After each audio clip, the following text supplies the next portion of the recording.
and welcome to this episode of Kennedy Saves the World. It's Magic Monday with Big Jim Failla.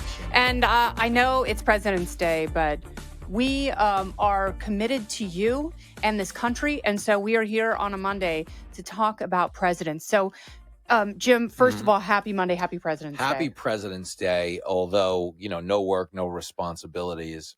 They should call it Vice President's Day. Who would you rather wake up next to in bed after a night of debauchery? Ooh. Hillary Clinton or Dan Quayle? Well, having done one of the two, I kid. It's both. I actually, this is where there's a fork in the road. This is where I am pro Hillary. Mm-hmm. Okay. Because you think she's a screamer. We know she's a screamer. If you read the aftermath of the 2016 election, she beat up Robbie Mook, was she's throwing a screamer, wine at everybody. She's a thrower, you see, a choker, I wouldn't a spitter. I mean this though. I tell you things. I wouldn't want to be governed by Hillary Clinton, but I'd get beat up by her, like yelled and screamed at by her. She has that to offer. What Hillary's doing wrong, okay, is trying to fake being a nice person. Mm-hmm. I think if she leaned in, like, do you remember when Hulk Hogan dyed his hair black and wore the bandana, was like an NWO heel Hulk Hogan? Mm-hmm. I think if Hillary leaned into it, no, I am rich. A lot of people that don't like me have disappeared. Mm-hmm. I'm not saying she did it. I'm just saying, leaned into that image a little more. Biden, they try to do dark Brandon. Mm-hmm. I think if they did dark Hillary, I think there's something there. I think there's a market for that. Well, and you have always said that if she had countered with her own Access Hollywood tape, she would be president right now. If Hillary would have said, grab him by the hoo-ha, she wins in a landslide. Absolutely right. I think even I would be like, wow, that's impressive. Like, I didn't know that we were playing by those rules. And with those hands, you think of the confidence she's going to give the fellas with those tiny cherub hands she has. All of a sudden, everybody's Dikembe Mutombo for the night. They're going to enjoy those Hillary small hands. That's all I'm saying. Who's your favorite president ever?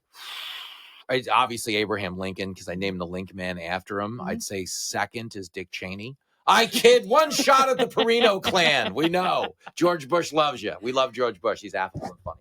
I love them, but I grew up in the era of Reagan. Mm-hmm.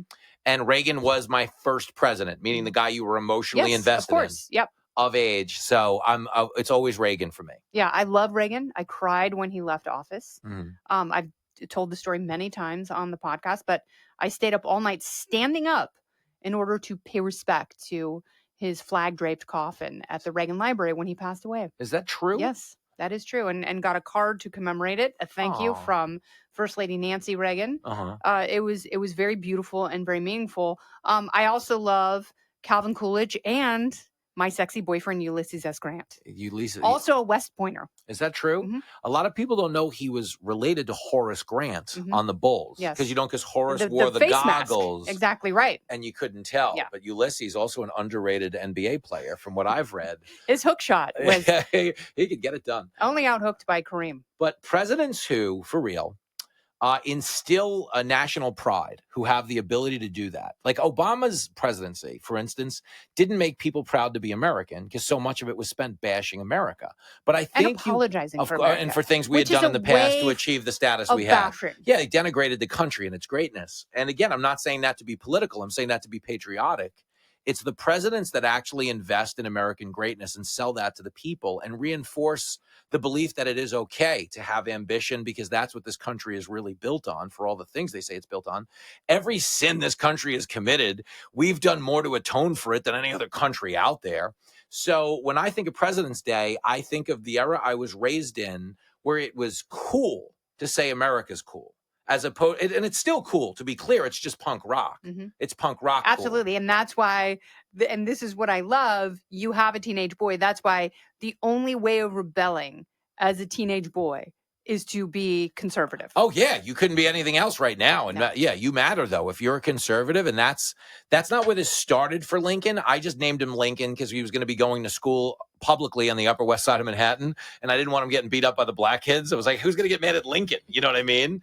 But then as we made it back to Long Island, I thought of flip-flopping the James and Lincoln, making it a middle name. I kid. But no, Lincoln was raised to get it. Yeah.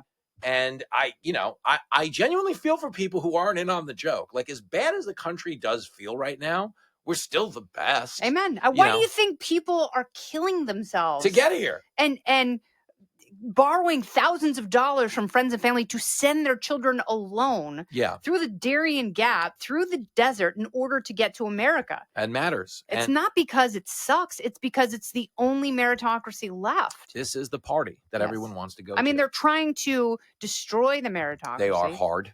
Don't go anywhere. More Kennedy Saves the World right after this. Having said that, I mean, you are in an incredible era right now with the Cancel Culture Dictionary, your special on Fox Nation, your Fox News Saturday night show. So much is happening because of the foundation that you have laid comedically, but politically, would you ever run for office? Well, the funny thing about office is the background check. No, I always joke. I could pass the background check nowadays compared to other presidents and people that are running. For expungement. We're okay.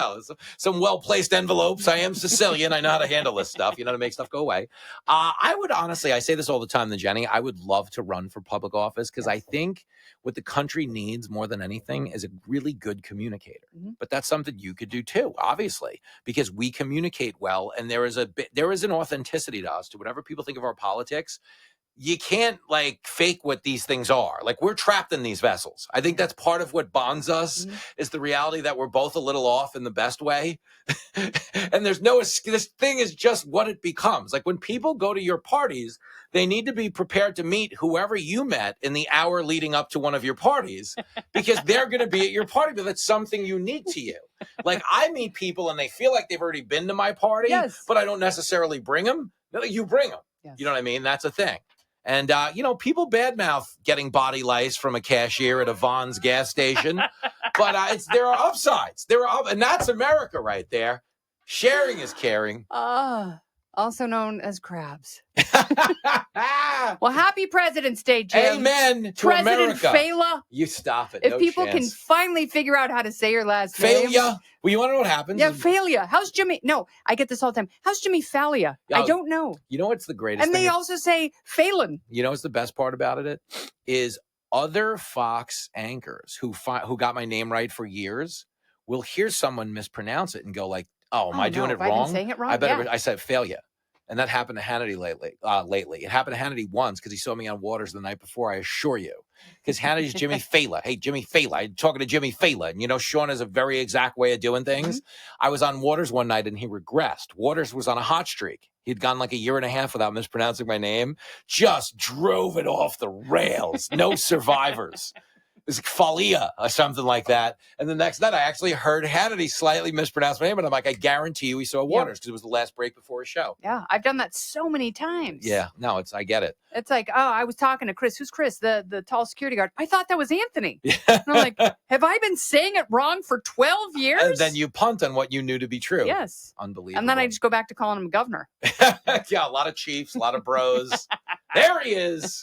All right, Jim. Well, happy President's Day. USA. I can't wait until you get into the White House. Could you imagine? What would you put in? There's a bowling alley now, but what would your signature White House piece be? I would put in video games. I'd bring back 80s arcades. Nice. I would have the video game Rampage where the monsters climb the side of the building, King Kong style, and punch in and you eat the women and you punch the helicopters. Rampage is a great game. You mean life-size actual? Yeah, the video game, the stand-up. I don't mean a Nintendo. I'd bring back 80s arcades, pinball, everything else. Because I think there's an aspect of escapism to the video game and that even as an adult, you can inhabit this other nether world. And for a few minutes, you actually unplug. And I think a lot of people don't get the value of that. That's the one thing I would congratulate this president on this President's Day. Is this guy unplugs he really most of the time. Yeah. We would actually like for him to plug in every once in a while. It's fascinating to watch this play out. You're right. Yeah. So to that, if Biden has taught us anything this President's Day, it is good to get off the grid once in a while. He's still our president for now. This has been Kennedy Saves the World along with Jimmy Failla. Happy President's Day. I'm Kennedy. Listen ad-free with a Fox News Podcast Plus subscription on Apple Podcasts, and Amazon Prime members can listen to this show ad-free on the Amazon Music app. Oh, go ahead and leave me a review while you're there. I'd love to hear what you have to say. You've been listening to Kennedy Saves the World on the Fox News Podcast Network.